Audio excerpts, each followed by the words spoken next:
하나님 주실 말씀 로마서 8장 9절에서 13절 말씀 우리 한 절씩 교독하겠습니다. 제가 먼저 9절 말씀 보겠습니다. 만일 너희 속에 하나님의 영이 거하시면 너희가 육신에 있지 아니하고 영에 있나니 누구든지 그리스도의 영이 없으면 그리스도의 사람이 아니라.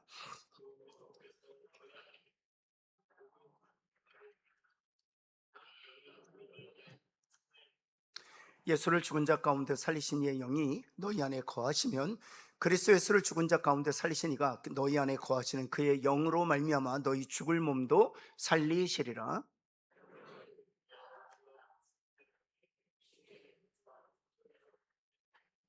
너희가 육신대로 살면 반드시 죽을 것이로되 같이 읽겠습니다. 영으로서 몸의 행실을 죽이면 살리니. 아멘. 여러분 성경을 한번 펴시겠습니까? 제가 오늘 9절부터 13절까지인데요 1절부터 우리 12절까지 제가 읽어가면서 잠깐 제가 좀 설명드리도록 하겠습니다. 사실 로마서 8장을 이해할 수만 있으면 로마서 전체를 다 이해할 수 있다고 해도 과언이 아니고요, 로마서 8장 모든 절을 우리가 다 이해하고 내 언어로 그것을 풀어서 해석할 수만 있다면, 그리고 누구에게 가르칠 수만 있다면 창세기부터 요한계시록에 흐르는 모든 하나님의 그 구원의 계획을 다 설명할 수 있다고 해도 과언이 아닙니다. 우리 한번 8장 1절 우리 한번 같이 한번 읽어볼까요? 성경 보시고 한번 읽겠습니다. 시작. 그러므로 이제 그리스도 예수 안에 있는 자에게는 결코 정죄함이, 누구 안에 있는 자가 정죄함이 없다고요? 그렇죠. 예수 그리스도 안에 있는 자에게는 정죄함이 없다. 정죄라는 것은 내가 죄가 있다라고 정하는 겁니다. 정죄라는 건 내가 죄가 있다고 정하는 게 정죄. 근데 내가 죄 있다 할 수 없다는 것입니다. 누구 안에 있으면? 예수 안에 있으면. 이렇게 생각해 보면 될 거예요. 여러분, 예수님이 정죄받으실 수 있을까요? 예수님은 죄가 없으시잖아요. 예수님은 모든 율법을 성취하신 분이시잖아요. 예수님은 하나님의 의를 지니신 분이에요. 예수님은 정죄받을 수 없습니다. 믿음으로 말미암아 우리는 누구와 연합된 존재들이에요? 예수 그리스도와 연합된 존재. 예수님이 정죄받을 수 없는 것과 마찬가지로 우리도 정죄받을 수 없다는 사실이에요. 마귀가 여러분을 참소할 때마다 이것을 꼭 기억하세요. 예수 그리스도가 정죄받을 수 없듯이 믿음으로 말미암아 내가 예수 그리스도와 연합된 나도 정죄받을 수 없다는 겁니다. 한번 옆에 있는 예수님이 정죄받을 수 없는 것처럼 당신도 정죄받을 수 없습니다. 뭐랄까요? 만약 내가 정죄 받는다면, 예수 안에 있음에도 정죄를 받는다면 주님도 정죄 받을 수 있어야 그것이 가능한 것입니다. 그것이 불가능하다는 사실에서 예수 안에 있는 자는 예수님이 정죄 받으실 수 없는 것처럼 우리도 정죄 받을 수 없다는 사실입니다. 그리고 나서 2절 한번 볼까요? 이는 우리가 왜 정죄받을 수 없느냐, 그 이유가 어디 있느냐, 이렇게 얘기하는 거죠. 2절 같이 한번 읽을까요? 시작. 이는 그리스도 예수 안에 있는 생명의 성령의 법이 죄와 사망의 법에서 너를 해방. 이 땅에 태어나는 모든 자연인 아담과 하와의 후손들은 어느 법 아래서 태어났어요? 우리 생명의 성령의 법이 있고요, 죄와 사망의 법이 있습니다. 죄와 사망의 법은 죄를 지으면 사망으로 그 값을 치러야 되는 그런 시스템 안에서 살게 되었다는 것입니다. 이 시스템 아래 사는 자들은 죄를 지었으면 다 반드시 사망으로 그 값을 지불해야 되는 것이죠. 근데 생명의 성령의 법이 무엇입니까? 이것은 성령께서 생명을 주시는 시스템 안에서 사는 자들을 말하는 거예요. 그래서 우리가 태어날 때는 다 어느 시스템, 어느 법 아래서 태어나서 살았다? 죄와 사망의 법, 예외 없이 죄를 지으면 사망으로 그 값을 지불해야 되는 그런 시스템, 그런 나라, 그 원리 아래서 살게 되었다는 것입니다. 근데 우리가 어느 날 갑자기 죄와 사망의 법 아래 살던 우리들이 죄와 사망의 법이 통치하는 그 나라에 살던 우리들이 갑자기 성령이 주시는 생명의 법 그 아래에서 살게 된 말이에요. 어떻게 우리가 갑자기 생명을 주는 성령의 법 아래 살게 됐습니까? 하나님의 은혜로. 한번 더, 하나님의 은혜로. 그래서 사람은 할 수 없어요. 사람은 죄와 사망의 법 아래에서 생명을 주시는 성령의 법 아래로 절대로 옮길 수가 없어요. 자신의 지혜로도 옮길 수 없고 자신의 선행으로도 옮길 수 없습니다. 근데 하나님께서 갑자기 우리를 옮겨주셨다는 사실이에요. 따라서 우리는 죄와 사망의 법 아래 살고 있었지만 이제는 하나님의 은혜로 어느 법 아래 살게 되었다? 생명을 주시는 성령의 법 아래 살게 되었다는 사실입니다. 따라서 생명을 주시는 성령의 법 아래 살게 되었기 때문에 죄를 지을지라도 사망으로 값을 지불하는 죄와 사망의 법의 지배를 받을까요? 받지 않을까요? 받을 수 없어요. 우리는 생명의 성령의 법 아래 살고 있기 때문에. 우리는 죄를 짓는다고 해서 사망으로 값을 지불해야 되는 그 시스템 자체를 벗어났기 때문에 다시 돌아갈 수 없다는 사실입니다. 바로 그 얘기를 하는 거예요. 우리가 죄와 사망의 법 아래 살고 있었다면 정죄받을 수 있었지만 하나님의 전적인 은혜로 우리가 생명의 성령의 법 아래 살게 되었다. 따라서 우리는 정죄받을 수 없다는 사실입니다. 그리고 나서 3절에 가서 좀 더 구체적으로 설명합니다. 같이 한번 읽겠습니다. 시작. 하나님은 하시나니 곧 죄로 말미암아 자기 아들을 죄 있는 육신의 모양으로 보내어 육신의 죄를 정하사 4절까지 읽겠습니다. 육신을 따르지 않고 그 영을 따라 행하는 우리에게 율법의 요구가 이루어지게 하려 하심이라. 율법이 요구하는 바가 있어요. 혹시 여러분 기억을 더듬으시면 하나님께서 613개 율법, 하나님의 법을 주셨는데 그 율법이 요구하는 바가 2개가 있다고 말씀드렸습니다. 2개. 첫 번째는 무엇입니까? 그렇죠. 율법을 주셨으니까 지켜야 되는 거예요. 옆에 있는 분에게 613개를 다 지켜야 됩니다. 한번 할까요? 천국 가려면 613개 율법을 다 지켜야 됩니다. 다시 한번. 이거는 교육의 내용을 확인하기 위해서라도 하셔야 돼요. 613개의 모든 법을 알고 그 모든 법을 평생 동안 단 한 번의 실수도 없이 지켜야 천국 갈 수 있습니다. 한번 할까요? 시작. 좀 길긴 하지만 그게 율법을 주신 의도예요. 율법이 우리에게 요구하는 것은 613개의 율법을 정확하게 이해하고 그리고 내가 평생 태어나서 하나님 나라 갈 그 순간까지 그 613개의 율법을 단 한순간의 실수도 없이 다 지켜야만 천국 갈 수 있다는 사실입니다. 그것이 율법이 요구하는 거예요. 2번째는 무엇입니까? 지키지 못할 경우에 이 율법을 만일 내 평생에 단 한 번이라도 삐끗하면 반드시 무엇을 받을 수밖에 없다? 심판받아야 된다. 이게 율법이 요구하는 거예요. 이 2가지. 첫 번째는 율법을 평생을 통해서 이루어야 한다는 것. 2번째는 그것을 지키지 못했을 경우에는 반드시 심판받아야 된다는 것. 이게 율법이 요구하는 바예요. 그래서 3절, 그 전제를 가지고 3절을 다시 한번 보시겠어요? 율법이 육신의 연약함으로 말미암아, 이렇게 읽는 게 정확한 워딩이라고 제가 말씀드렸죠.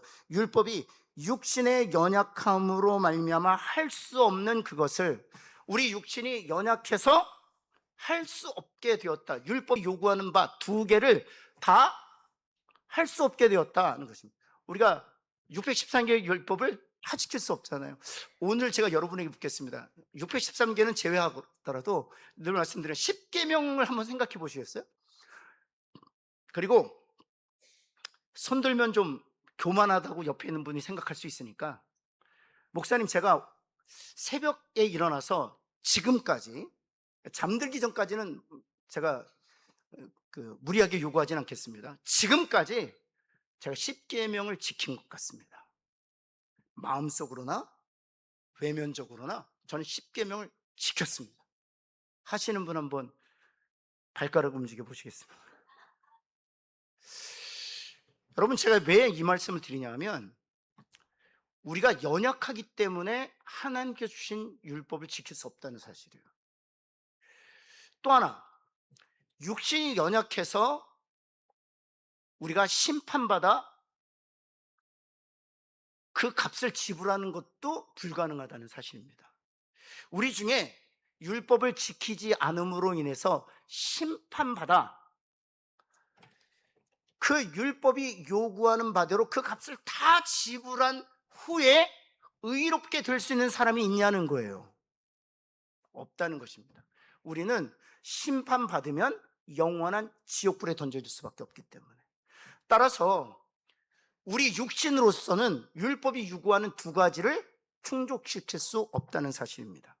그래서 하나님께서 마련하신 방법이 무엇입니까? 우리를 정죄받지 않는 자, 죄와 사망의 법에서 살지 않고 생명의 성령의 법 아래서 살도록 하기 위하여 하나님께서 하신 것이 무엇인가? 3절 중반절 한번 볼까요? 죄 있는 육신의, 죄로 말미암아 자기 아들을 죄 있는 육신의 모양으로 보내어 육신의 죄를 정하셨다. 누구의 육신의 죄를 정하셨다는 겁니까? 이게 정죄예요. 누구의 육신에 정죄하셨다는 겁니까? 그렇죠. 자신의 아들 예수 그리스도의 육신에 정죄하셨다는 것. 우리가 받아야 될 정죄를 예수 그리스도의 육신에 정죄하셨다는, 이것이 하나님의 방법이에요. 그리고 나서 4절 같이 한번 읽어볼까요? 시작. 육신을 따르지 않고 그 영을 따라 행하는 우리에게 율법의 요구가 이루어지게 하려 하심이라. 육신을 따르지 않고 그 영을 따라 행하는 우리에게, 이건 무슨 뜻인가 하면, 우리가 육신에 머물지 않고 성령으로 말미암아 거듭난 모든 그리스도인들에게, 이런 뜻입니다. 육신에 머물러 있지 않고 성령으로 말미암아 거듭난 모든 그리스도인들에게 율법의 요구가 이루어지게 하셨다. 예수 그리스도의 육신의 죄를 정하심으로 말미암아 모든 하나님의 백성들에게 율법의 요구가 이루어지게 하셨다는 사실입니다.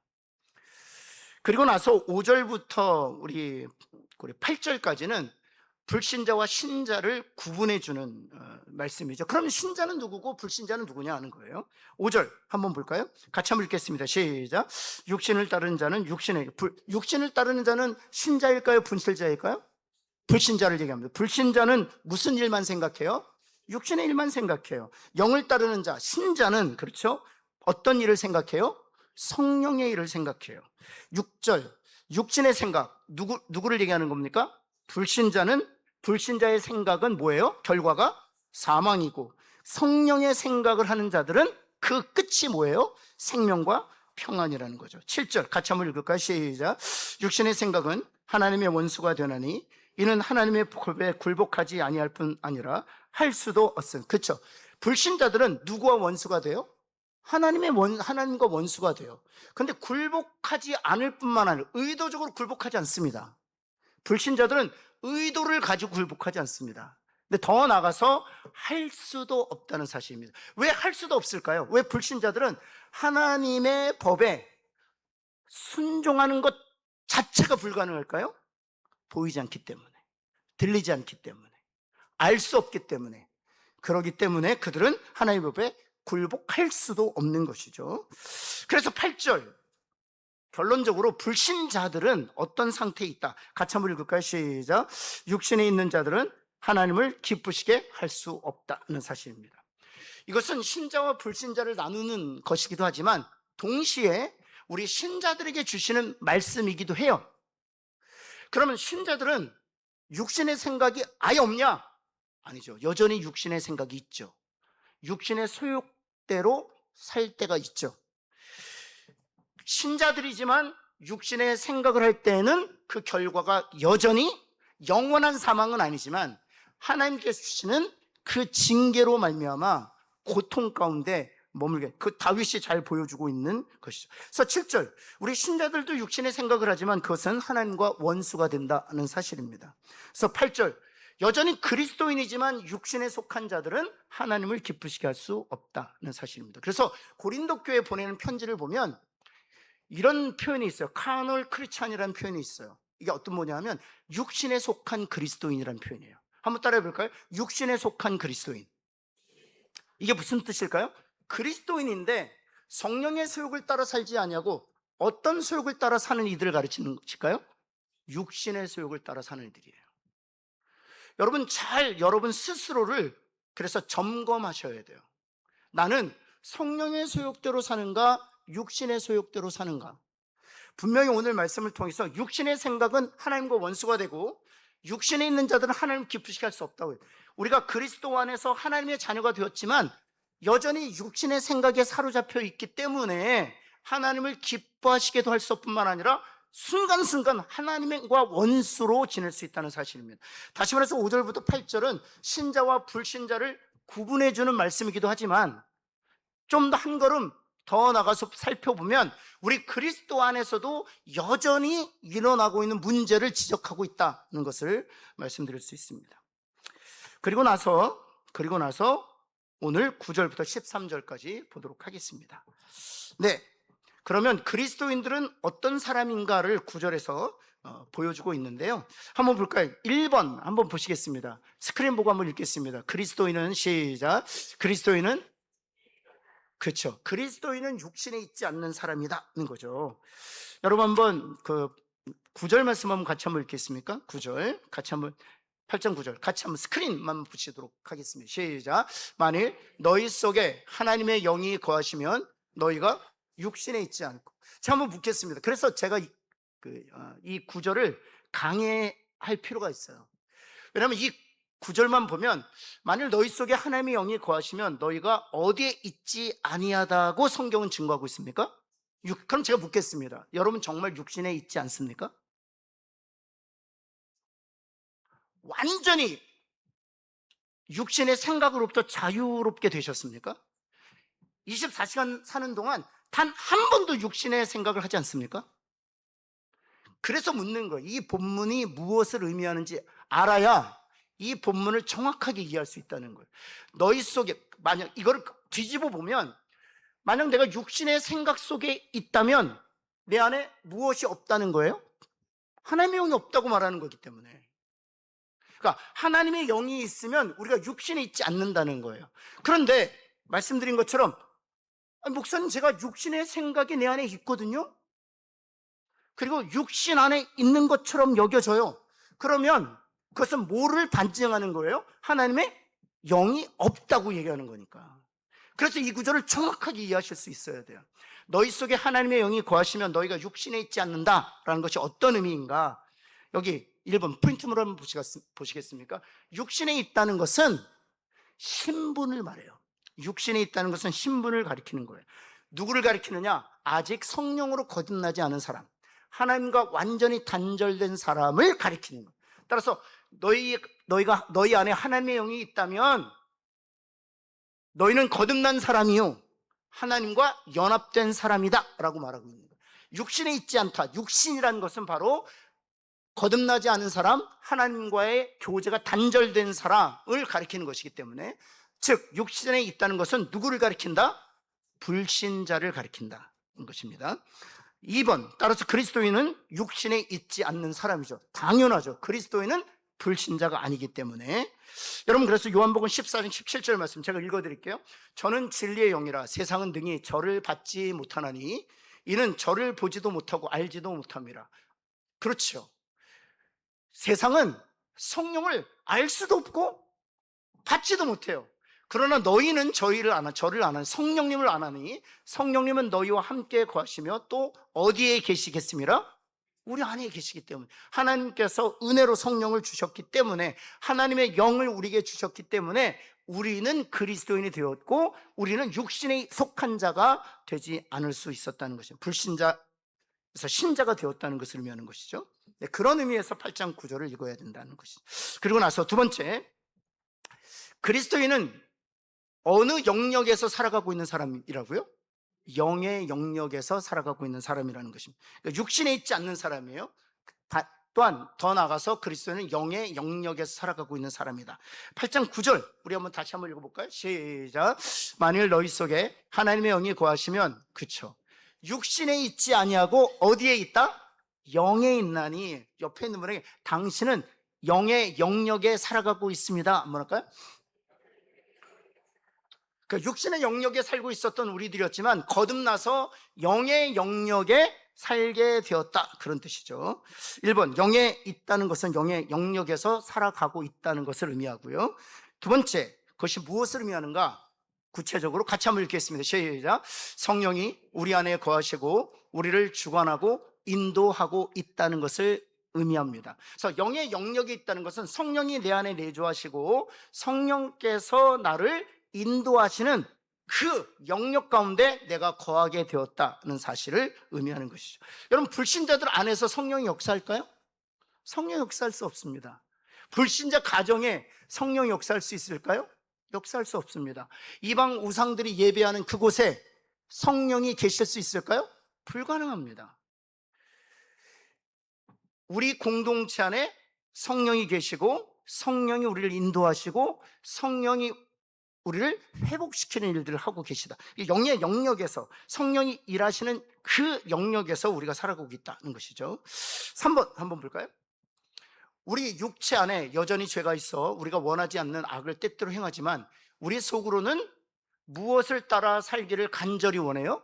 하나님의 법을 따라 살기를 간절히 원합니다. 이런 현상이 나타나는 이유가 어디에 있습니까? 왜냐하면 우리들은 영에 있어, 누구 안에 있어서, 성령 안에 있어서 누구의 다스림을 받기를 원하기 때문이라고요? 성령의 다스림을 받기 원하기 때문입니다. 물론 성령의 다스림을 매 순간 누리지는 못해요. 그러나 우리는 알고 있어요. 성령의 다스림을 매 순간 받는다면 그것은 바로 생명이고 평안이다 라는 사실을 알고 있어요. 그러나 여전히 우리가 연약해서 성령의 다스림을 받기보다는 육체의 속을 따라 살 때가 더 많기 때문에 그 성령이 주시는 그 즐거움을 누리지 못할 때가 있죠. 하지만 성령이 우리 안에 계시기 때문에 우리에게는 새로운 자아가 생겨났다는 것입니다. 무엇인가 하면 성령의 다스림을 받고 살기를 원해요. 그래서 성령이 주시는 그 아름다운 열매들을 내 삶 속에서 누리기를 원해요. 그 결과 생명과 평안을 누리기를 원해요. 이런 간절한 소원, 거룩한 소원이 우리 가운데 생겨나게 돼요. 이 모든 일들은 바로 성령이 내 안에서 내주하고 계신 결과라는 사실입니다. 세 번째 넘어갈까요? 그리스도인은 그의 안에, 우리 안에죠. 우리 안에. 그리스도인은 우리 안에 누가 계시다고요? 성령이 계시다고요. 옆에 있는 분에게 성령이 당신 안에 계십니다. 안 말할까요? 그럼 제가 여러분에게 묻겠습니다. 성령이 언제부터 우리 안에 계실까요? 언제부터? 태어날 때부터 계셨나요? 아니요. 말씀드렸던 것처럼 우린 태어날 때 생명의 성령의 법 아래 살지 않았어요. 우린 다, 모두가 다, 저를 포함해서 우리 모두가 다 어느 법 아래 살고 있었어요? 그렇죠. 죄와 사망의 법 아래 살고 있었어요. 근데 하나님의 은혜로 우리가 생명의 성령의 법 아래 살게 되었죠.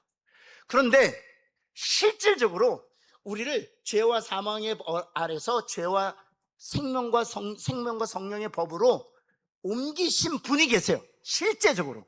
누가 옮기셨을까요? 그렇죠. 바로 성령님이세요. 성령님이 우리를 옮기셨다는 사실이에요. 그래서 언제부터 성령님이 우리 가운데 계시나? 고린도후서 12장 3절에 성령으로 아니하고서는 예수를 주라 시인할 수 없다. 예수님이 나의 구원자이십니다. 예수 그리스도의 보혈의 피로 나의 죄가 영원히 사해졌습니다가 이해가 되고 동의가 되고 믿어지는 순간, 그 순간 바로 성령님이 우리 가운데 거하신다는 사실이에요. 그럼 제가 묻겠습니다. 믿고 나서 성령이 임하셨을까요? 성령이 임하시고 나서 믿게 됐을까요?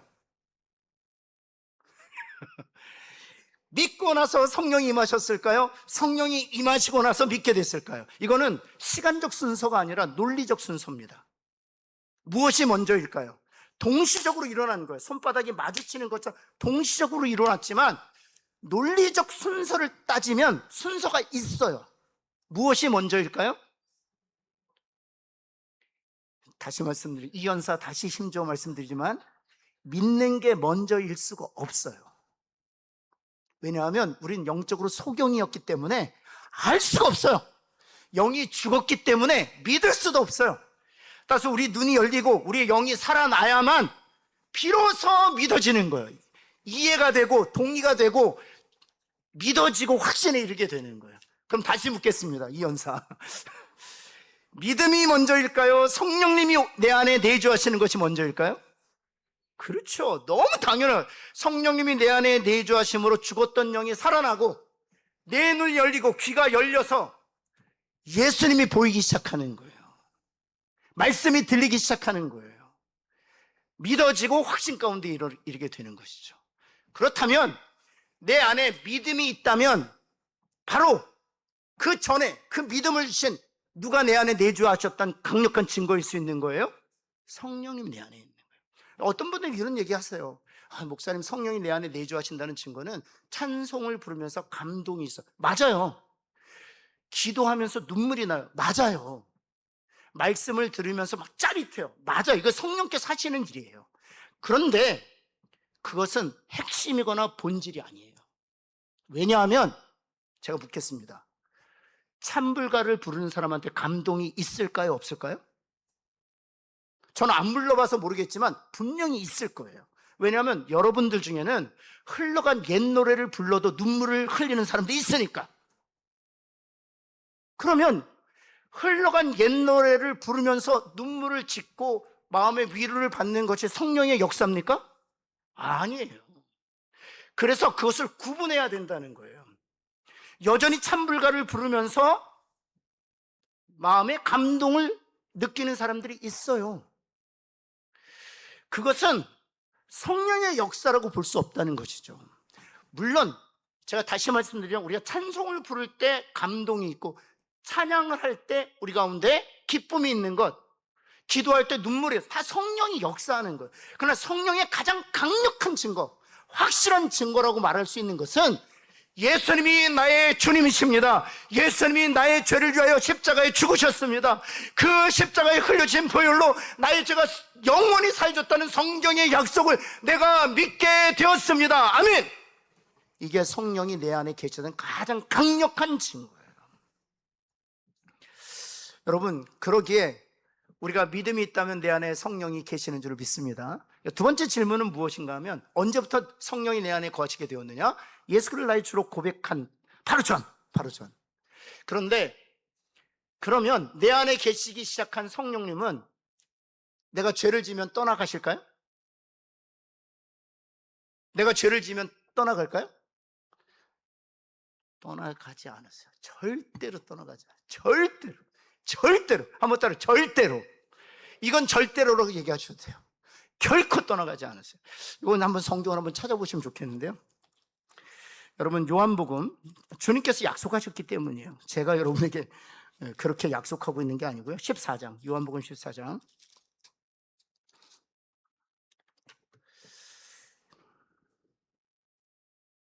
16절 말씀입니다. 14장 16절. 요한복음 14장 16절.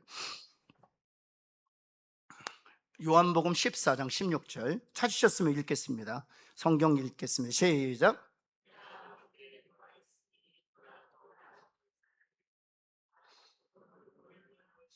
그가 하나님께서 무엇을 주시겠다고요?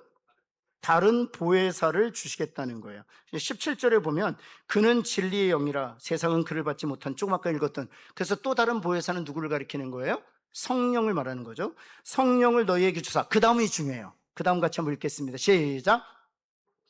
영원토록 너희와 함께 있게 하시리라. 여기 영원토록이라는 단어가 있어요. 거기 동그라미 있어요. 영원토록은 어떤 한순간을 말하는 걸까요? 아니죠. 그럼 제가 한번 여러분을 묻겠습니다. 이거 굉장히 중요한데요. 제가 고등학교 3학년 때 예수님을 영접했잖아요.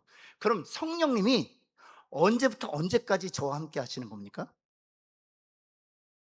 영원토록 함께 하신다고 했잖아요. 그러면 성령님은 제가 고등학교 3학년 때 하나님의 은혜로 성령으로 거듭났어요. 그때 정말 보이게 되고 들리게 되었어요. 아, 예수님이 나의 구원자시구나 라는 고백을 비로소 할 수 있었어요. 그럼 영원토록 내 안에 계시겠다 말씀하셨다면 고등학교 3학년 때부터 지금까지입니까? 그럼 언제까지입니까? 앞으로도? 예, 영원히? 네. 제가 그거를 물으려고 하는 게 아니에요. 그러면 고등학교 3학년부터 제가 태어나기 전까지는 어떻게 됩니까? 과거잖아요, 과거. 고등학교 3학년 때 제가 예수님을 여러분이 영접했잖아요. 그럼 고등학교 3학년부터 태어날 때까지는 성령님이 안 계시는 겁니까? 이게 중요해요. 영원이라는 단어는 과거, 현재, 미래를 넘어서는 시간 개념이에요. 영원히 계시겠다는 건 무슨 뜻이냐? 네가 고등학교 3학년 때 예수를 영접했지만 성령은 언제부터 계시는 거예요? 영접한 그 순간부터 과거로 돌아가셔요. 과거부터 계신 게 아니에요. 과거에는 없었어요. 근데 고등학교 3학년 때 예수님을 영접한 그 순간 제가 묻겠습니다. 하나님은 과거로 가실 수 있을까 없을까요? 아니, 인간도 타임머신을 만들어서 과거로 가는 판에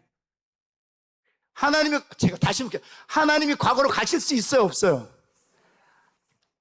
불가능한 게 없으시다니까요. 제가 고등학교 3학년 때 예수님을 영접했지만 오늘 주님이 약속하신 것처럼 영원토록 내가 너와 함께 있겠다 말씀하셨을 때 성령은 제 과거부터 계셔서 저를 클렌징 하신 거예요. 깨끗하게. 저의 모든 죄를 지으시는 거예요. 지워주신 거예요. 성령님은 태어나서부터 고등학교 3학년 때, 고등학교 3학년 그 시점으로 계셨고, 고등학교 3학년 때도 계시고, 지금도 계시고, 앞으로도 계시고, 천국 그날까지 계시는 줄을 믿습니다. 그래서 우리가 예수를 믿었다면, 목사님, 제가 중학교 3학년 때는 성령 없이 살았어요. 그건 성경을 모르는 거예요.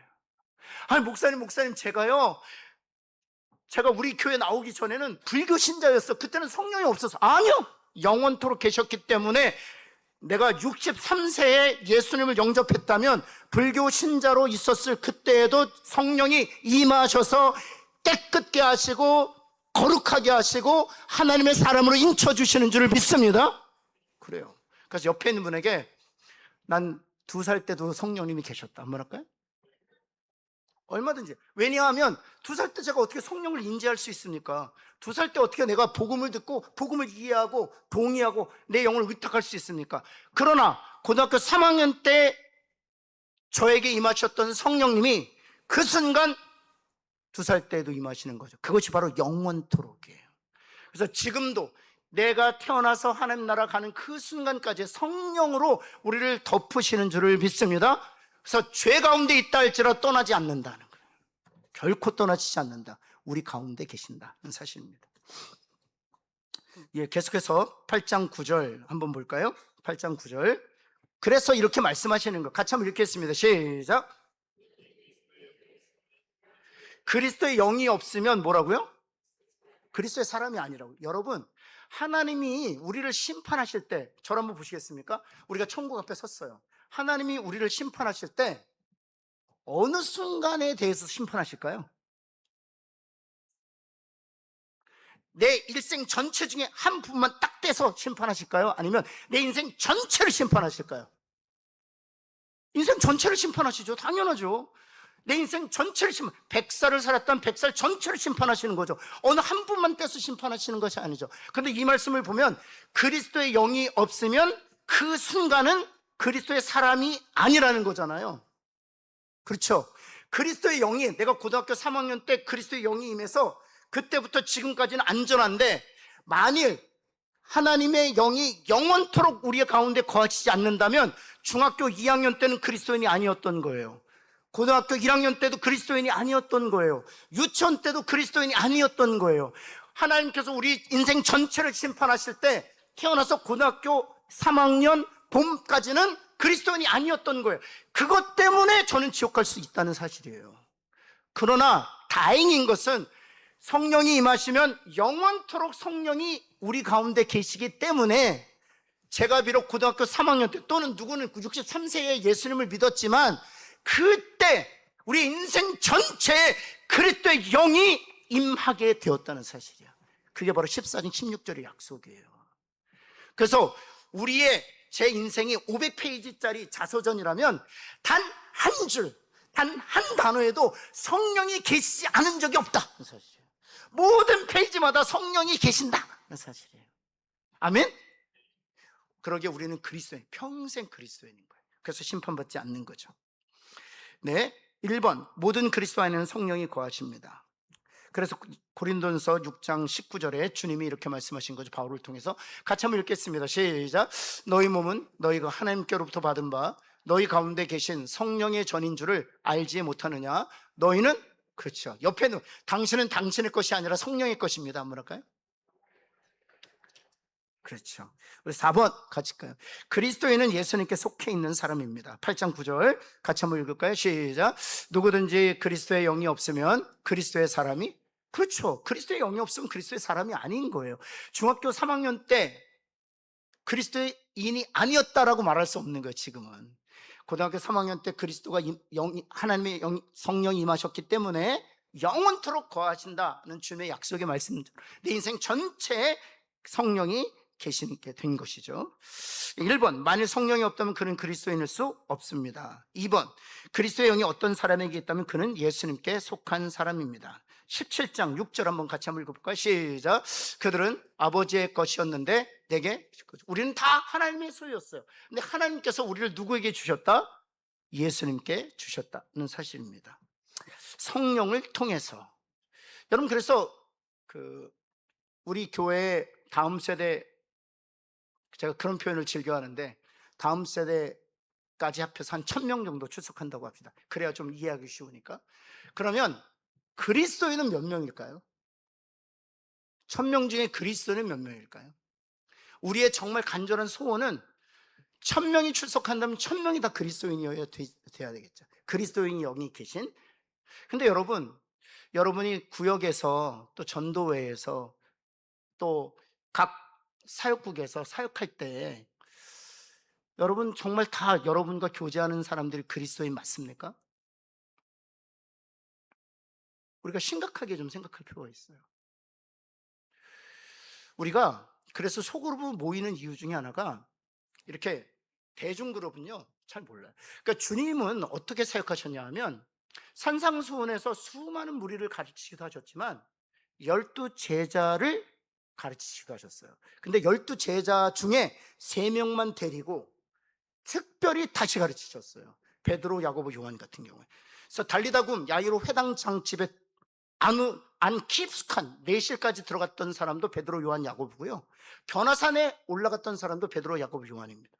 그러니까 주님은 소그룹과 대중그룹 사역을 적절하게 하셨다는 사실이, 우리가 그걸 기억하셔야 돼요. 왜냐? 가까이 가야만 그 사람의 실체가 보이니까. 예수 믿는 줄 알았는데 예수 믿지 않는 거. 저는 제자 훈련하면서 정말 깜짝깜짝 놀랄 때가 많았어요. 제 제자반, 제가 부교육자 때 제자반에 안수 집사님들이, 장로님들이 들어오셨거든요. 안수 집사님 장로님들이니까 또 여자반 같은 권사님들이 들어오셨어요.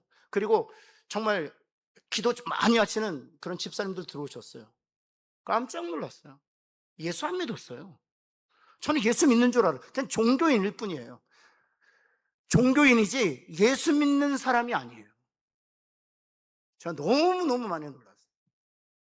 제가 새가족 성경 공부하면서 가장 즐거운 게 뭔지 아십니까? 새가족 성경 공부하면서 많은 분들이 새가족 성경 공부를 들어요. 장로님들도 들으시고 권사님들도 들으시고, 언제 때에는 목사님도 들으셨었습니다. 근데 그때 깜짝깜짝 놀랄 일이 정말 많습니다. 여러분, 정말 우리가 가까이서 그 사람의 구원을 점검할 필요가 있어요. 특별히 우리 자녀들.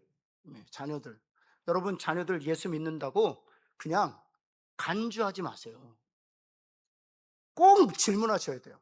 여러분 아들이, 여러분의 딸들이, 여러분의 며느리들이, 손주들이 정말 예수 믿는지, 하나님의 영이 있어 그리스도인이 되었는지를 확인하셔야 돼요. 그냥 교회를 잘 출석하고 있으니까 그리스도인에게거니 해서는 안 되는 거죠. 그리고 가장 안타까운 것은 이 말씀 교육을 교회에다 그냥 맡기는 거예요. 여러분, 일주일에 한 번씩 만나서는요 불가능합니다. 그래서 집에서 교육하고 가르쳐야 되거든요. 5번 넘어가겠습니다. 그리스도인의 몸은 어떤 상태라는 겁니까? 죽었다는 것입니다. 이게 겉사람이거든요. 좀 빨리 나가겠습니다. 그리스도의 몸은 죽었다. 그러면 8장 10절 말씀 한번 같이 한번 읽어볼까요? 스크린 보고 한번 읽겠습니다. 시작. 그리스도께서 너희 안에 계시면 몸은 죄로 말미암아, 여러분 옆에 있는 분 몸 보시게, 죽었어요? 살았어요? 살아있잖아요. 근데 왜 죽었다고 얘기합니까? 그렇죠. 우리 몸 안에는 그리스도인이 되었지만 우리 몸 안에는 여전히 무엇이 있기 때문에, 로마서 7장 말씀대로 죄가 있기 때문에 우리의 몸은 죽었다라고 표현하는 거예요. 그래서 죽었기 때문에 결국 죽음의 증상들이 나타난 것 뿐이에요. 시간이 흐르면 심장도 약해지고, 시간이 흐르면 호흡도 가빠질 거예요. 시간이 흐르면 죽음에 이르는 것이죠. 왜냐하면 우리가 그리스도로 말미암아 하나님의 자녀가 되었지만 몸 안에는 여전히 죄가 있어서 그 죄의 결과로 말미암아 죽음을 당할 수밖에 없기 때문이라는 사실입니다. 1번 한번 볼까요? 여기서 몸이라는 것은 살과 뼈만을 의미하지 않습니다. 생각, 지성, 감성, 정서까지를 포함하는 것입니다. 그것이 바로 이 8장 10절에서 말하는 몸을 의미하는 것입니다. 2번, 성경은 그리스도께서 우리 안에 계시면 몸이 죽게 될 것이라고 하지 않고 몸이 죽었다라고 표현했다는 사실입니다. 죽을 것이다 라고 하지 않고 이미 죽었다는 것입니다. 왜냐하면 죄가 그 결과를 가져다 주기 때문이죠. 3번, 몸이 죽었다는 것은 어떤 씨앗이 우리 안에 있다는 사실입니까? 사망의 씨앗이 여전히 있다는 것입니다. 그리고 결국 그래서 우리가 태어나는 순간 우리는 죽어가기 시작한다는 사실입니다. 4번, 몸이 죽었다는 것은 또한 도덕적 의미에서 죽었다는 것을 의미합니다. 몸은 죄가 가장 용이하게 사용하는 도구입니다. 몸은 죄에게 기회와 때를 제공합니다. 이 몸이란 그래서 단순히 살과 뼈, 조직만을 의미하는 것이 아니라 우리의 생각, 지성, 감성, 이성 전체를 다 포함합니다. 죄는 언제든지 우리의 몸을 자신의 도구로 사용하려고 한다는 사실입니다. 그래서 로마서 7장 19절 20절 우리 같이 한번 읽을까요? 이건 우리가 이미 강의했기 때문에 다 이해하실 거예요. 같이 한번 읽겠습니다. 시작. 내가 원하는 바 선은 행하지 아니하고 도리어 원하지 아니하는 바 악을 행하는도다. 만일 내가 원하지 아니한 그것을 행하면 이를 행하는 자는 내가 아니요 내 속에 그렇죠. 내 몸에 무엇이 거하기 때문에 죄가 거하기 때문에 그래서 죄의 몸은 죽었다. 하나님에 대하여 죽었다. 도덕적으로 윤리적으로 하나님의 법을 성취할 수 없는 그런 부패한 자가 되었다는 것이죠. 그리고 6번, 이게 이제 그리스도인의 모습이에요. 그리스도인의 영은, 우리의 속사람은 어떤 상태에 있다는 것입니까? 살아있다. 몸은 죽었지만, 겉사람은 죽었지만 속사람은 살았다. 그래서 사도 바울이 이런 표현을 한 겁니다. 겉사람은 날마다 후패하지만 속사람은 날마다 새롭도다 라고 했던 것입니다. 왜냐하면 겉사람이 후패할 수밖에 없는 것은 그 속에 무엇이 있기 때문에? 죄가 있기 때문에. 그래서 속사람이 날마다 새로운 것은 그 속사람 안에 누가 계시기 때문에? 성령 하나님이 계시기 때문에 날마다 새로운 것이죠. 8장 10절 말씀 한번 볼까요? 영은 의로 말미암아 살아있는 것이니라. 여기 의는 누가 주신 것입니까? 우리가 성취한 의일까요? 아니면 하나님이 값없이 주신 의일까요? 하나님이 값없이 주신 의예요. 그 의로 인하여 우리의 영은 살아있다. 하나님에 대하여 살아있는 존재가 되었다는 것이죠. 여기서 영이란 몸과 혼이 아닌 우리의 다른 영역, 영의 부문을 말합니다. 영이란 하나님을 지각하는 영역입니다. 2번, 성경은 그리스도께서 우리 안에 계시면 영이 살게 될 것이라 하지 아니하고 영이 어떤 상태가 되었다? 살았다는 거죠. 옆에 있는 분은 당신의 영은 살아있습니다. 뭘까요? 누구 때문에? 성령 때문에. 성령이 우리의 영을 살게 하셨기 때문이죠.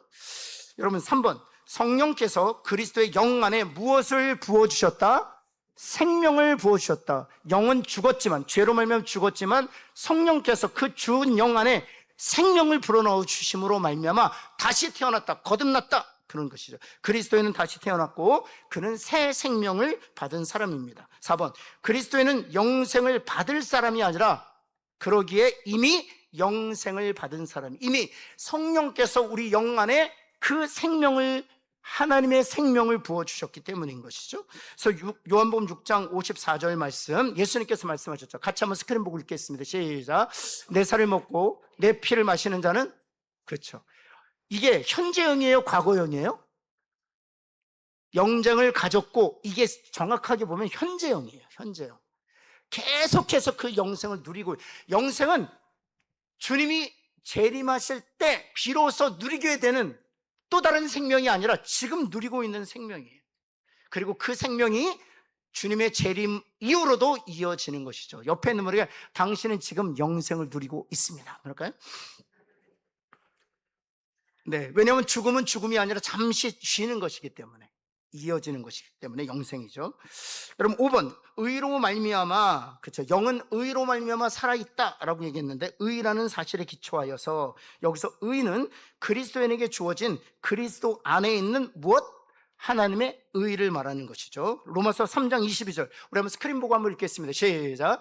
곧 예수 그리스도를 믿음으로 말미암아 모든 믿는 자에게 미치는 하나님의 의니, 그렇죠, 예수를 믿는 사람들에게는 차별 없이 하나님께서 그 의를 주신다는 거예요. 저와 여러분이 하나님의 은혜로 예수를 믿게 되었으니 주님이 성취하신 그 의를 값없이 누리게 된 줄을 믿습니다.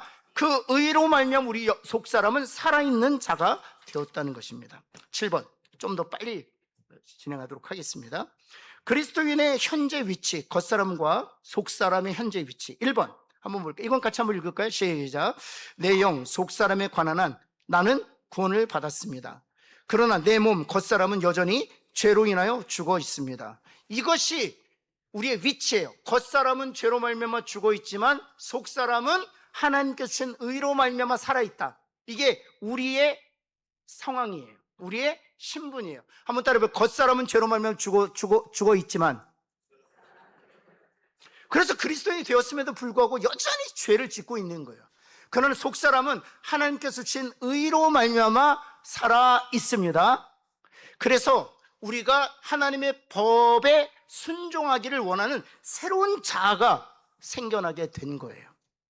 그러나 여전히 겉사람 때문에 그 속사람이 원하는 하나님의 법에 순종하려고 하는 그 거룩한 손을 이루고 살지 못하는 것이죠. 늘 그것이 충돌하고 있는 거예요. 갈라디아서에 보면 겉사람은 육신의 소욕을 주장하고 속사람은 그렇다면 어떤 소욕을 주장할까요? 성령의 소욕을 주장합니다. 겉사람은 육신의 소욕을 주장한다면 이 속사람은 성령의 소욕을, 그래서 겉사람과 속사람이 늘 다투고 있는, 여러분 속사람이 이기시기를 예수는 축원합니다. 하고 옆에는 속사람이 이기며 삽시다 한번 할까요? 네.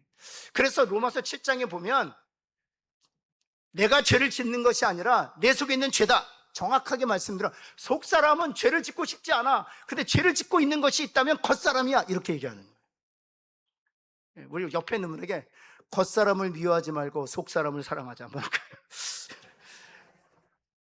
근데 이 겉사람이 속사람과 일치될 때가 있어요. 지금 일치되지 않아서 불일치 때문에 늘 갈등이 있는 것이거든요. 근데 이 겉사람과 속사람이 일치될 때가 있어요. 언제 일치될 때일까요?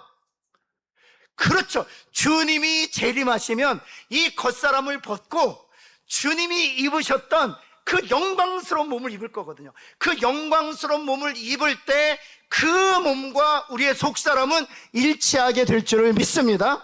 이제 그게 이제 다음 주에 가서 말씀드릴 건데요. 한번 2번 좀 더 빨리 하도록 하겠습니다. 한번 읽어볼까요? 시작. 그리스도의 몸은 현재 구속받지 못한 상태에 머물러 있지만 머지않아, 바로 그거예요. 우리의 몸은 아직 구속받지 않았지만 머지않아 구속받게 될 것이라는 것입니다. 8장 11절 말씀 같이 한번 읽어볼까요? 시작. 예수를 죽은 자 가운데서 살리신 이의 영이 너희 안에 거하시면 그리스도 예수를 죽은 자 가운데서 살리신 이가 너희 안에 거하시는 그의 영으로 말미암아 너희, 그렇죠, 우리 죽었던 몸도 살리신다는 거예요. 우리 안에 누가 계시기 때문에? 성령이 계시기 때문에. 예수님이 죽은 자 가운데 다시 살아나신 것도 하나님이 성령을 통해서 그리하셨던 것처럼 성령이 우리 안에 계시기 때문에 우리의 죽었던 몸도 그때 다시 그 성령이 살리신다는 거예요.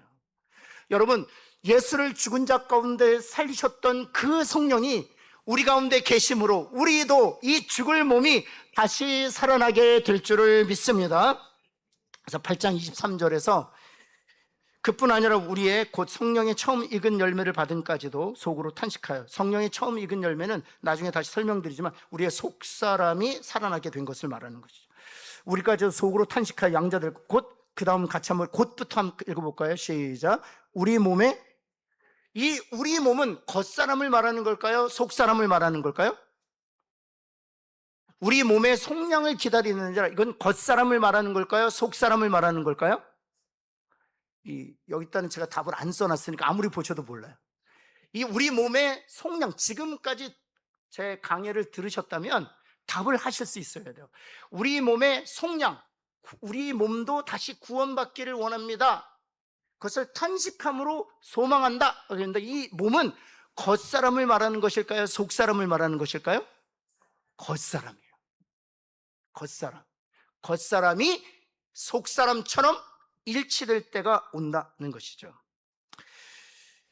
네, 3번 읽고 마치도록 하겠습니다. 3번 우리 한번 같이 한번 읽겠습니다. 시작. 성도가 이 모든 것을 확신하는 것은 지금 내 안에 계신 성령이 하나님께서 그것을 하실 것이라는 보증이 되기 때문입니다. 무슨 뜻인가 하면 우리의 후피한 겉사람이 나중에 영광스러운 몸을 입음으로 말미암아 속사람과 겉사람이 일치되게 된 것을 무엇으로 우리가 확신할 수 있냐는 거예요. 정말 그런 일이 있겠냐는 거예요. 무엇으로 그것을 보증할 수 있냐는 거예요. 그것은 바로 우리 안에 누가 계시기 때문에, 그렇죠, 그 일을 하실 성령이 우리 안에 계시기 때문에 우리 안에 계신 성령으로 반드시 그런 일이 일어날 것을 우리가 확신할 수 있다, 그러는 거예요. 사랑하는 성도 여러분, 내 안에 성령이 계시기에 예수를 죽은 자 가운데 살리신 그 놀라운 능력이 주님 재림하실 때 우리 몸 안에서도 이루어지게 될 줄을 믿습니다.